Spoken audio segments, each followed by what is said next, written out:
Jagatsinghpur Kujang block रो गंडकीपुर ग्राम रे रज उत्सव आयोजित हो जाइछि। मां सारला युव परिषद पक्षरु आयोजित 6ठ वार्षिक रज महोत्सव बेस आडंबर सहकारे पालित होइछि।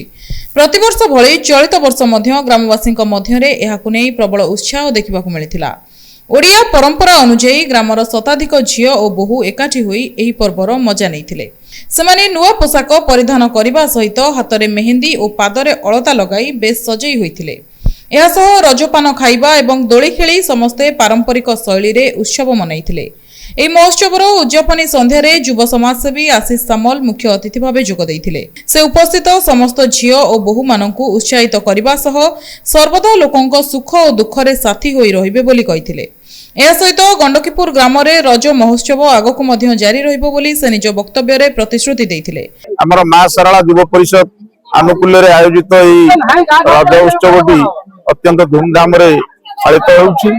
आज जो मुख्य आकर्षण आमर आशीष सामल ओरफ बाबू जे सब बेले निजको समाज सेवा नियोजित रखिछन्ति तांकरी प्रोत्साहन ये उत्सवटी प्रतिवर्ष पालित होउछि। आज न प्रतिवर्ष पालित होउछि से मध्य आज एठी प्रतिज्ञा करिछन्ति जते दिन जाके थिबे रज महोत्सव को सब बेले प्रोत्साहित करूथिबे। मां शाला युव परिषद गंडकीपुर अनुकूल रे आज रज महोत्सव अंतिम दिन ये 5 दिन रज महोत्सव बहु आडंबर पालित हो ये आगाम दिन ये रज महोत्सव बहु आडंबर करा।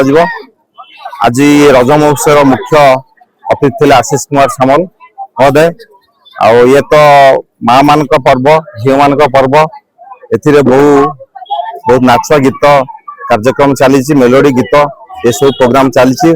तबे आगामी वर्ष मानकरे एही रज महोत्सव उन्नत मानर हेबो बोली मां सारला युव परिषद पक्षरु कुहा जाइछि। कुजंगरु सुब्रत मल्लिक रिपोर्ट एनटीवी।